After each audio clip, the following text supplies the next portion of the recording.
sintaxis, semántica y pragmática en Sin Límites.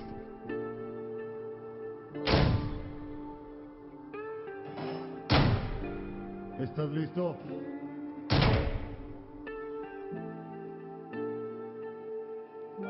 Comenzamos por el final. El cine y la literatura suelen usar este truco para mantener al espectador pegado a la pantalla o a las páginas, hacerlo interesar por la historia, conectando un gancho profundo al hígado sin mostrar en un principio las razones de por qué se ha llegado hasta ahí.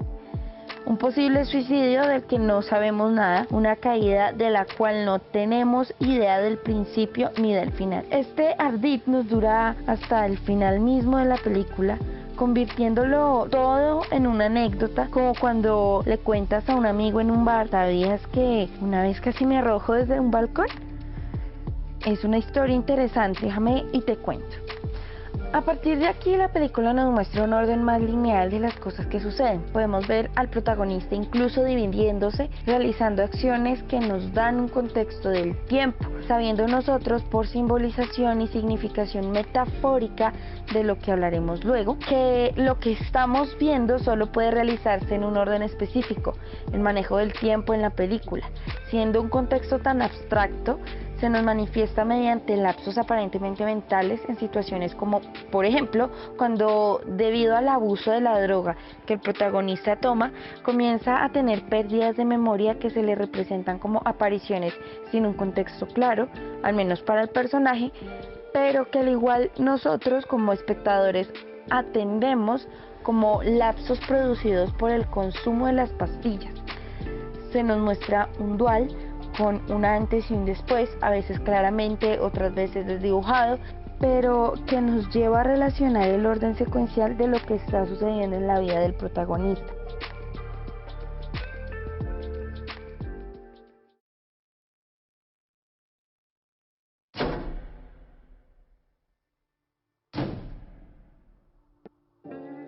Comenzamos por el final. Una escena que nos muestra un edificio altísimo, un hombre que está al borde del balcón. Está claro, al menos para quienes sabemos, que una caída desde tan alto podría terminar en tortilla humana, que el protagonista tiene pensado suicidarse.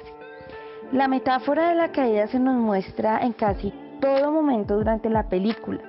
La misma presentación nos muestra como si se hubiera estrellado contra un taxi y no contra el asfalto en el caso de haber saltado. Pero no se detiene ahí, sino que toda la presentación nos muestra un zoom in vertiginoso que simboliza la caída y nos adelanta el tema de la película, adentrándonos también en la misma, como si nos absorbiera el cerebro. Este tipo de simbolismos se nos muestran en formas claras en contextos como el momento en el que el cuñado le ofrece la pastilla al protagonista y se la deja sobre la mesa.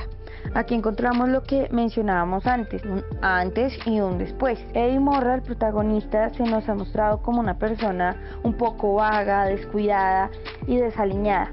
Y el cuñado, Bernard Gant, bastante bien vestido, con buena ropa y representado como un hombre de aparente éxito. Incluso mientras habla con Eddie, recibe una llamada simbolizando la vida ocupada que aparentemente tiene. La pastilla se convierte entonces en un antes y un después. Antes de tomarla y después de tomarla. Simboliza también el final de sus problemas, pero el inicio de otros nuevos. Cuando Eddie entra en ese estado químico, nos muestran un desdoblamiento del personaje, una forma de ver las cosas aumentada, como si sus sentidos se dispararan.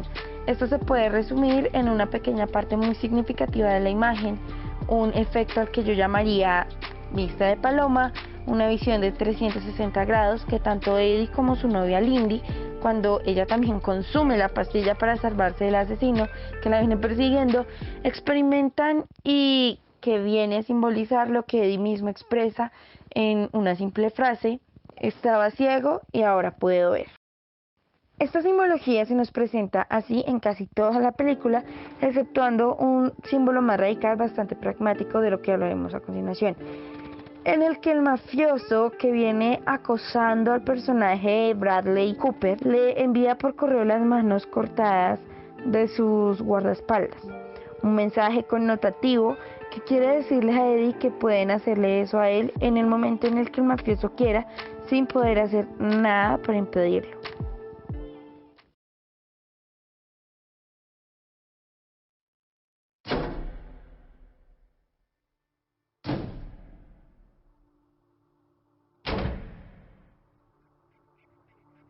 Comenzamos por el final. Alguien está a punto de matarse, pero no sabemos por qué, nos falta contexto, matan a su vecino, golpean con fuerza la puerta, la voz en off del protagonista no nos da material para que entendamos qué está sucediendo. Es el enganche para que queramos que en algún momento de la película se nos muestre la razón de esta situación en particular, y no solo necesitamos contexto para ello. Entender el por qué ciertas escenas se nos presentan de una forma tan surrealista solo es posible si atendemos al momento crucial en el que Eddie comienza a tomar las pastillas y entendemos que la forma de presentarnos esos vórtices vertiginosos de escenas salidas de la realidad son una forma de mostrar su estado alterado de conciencia. Vamos, que está drogada. Contextualizar el comportamiento y las acciones del protagonista nos adentra a conocer pequeñas subtramas que debemos conocer para saber por qué quiso suicidarse. Así podemos ver que por contexto una cosa llega a la otra. Eddie es un escritor fracasado que necesita urgentemente un empleo. Su excuñado le ofrece una ayuda química, la cual le muestra a Eddie un mundo distinto. Su cuñado muere asesinado, no sabe por quién. Él se queda con el producto y se aficiona al mismo. No tiene dinero, los bancos no le prestan por ser un fracasado, le pide ayuda a un mafioso, consigue escribir su libro en la noche, ganar millones en apenas 2 días, camina triunfante por las calles, metáfora del triunfo, más semántica, convirtiéndose en una versión mejorada de su excuñado exitoso, regresa con su novia, quien lo admira por lo que es ahora, pero la pastilla tiene efectos secundarios. Su exmujer le dice que puede morir, ve en ella el reflejo de lo que no quiere volver a hacer. Aprende a autoadministrarse la dosis y la manda a investigar. Un gran magnate lo quiere entre sus filas de esclavos, él gana dinero, pero se le olvida pagar su deuda. El mafioso lo amenaza y entra en su mundo. Lindy se entera de que está en las drogas, él le promete que saldrá de ello, algo que en la práctica nunca ocurre. La droga le hace tanto daño a su cerebro que incluso no sabe si mató a una modelo con la que se acostó y de pronto su vida está de cabeza. Todo esto es contexto. Podría extenderme y resumir la película, pero creo que es suficiente contexto para saber por qué quería lanzarse por el balcón. Las pastillas se le agotaron y el mafioso quería más. La pragmática de la película nos lleva a tener 1:30 de diversión cinematográfica averiguando el porqué de un suicidio en potencia, que igual, alerta de spoiler, nunca sucedió.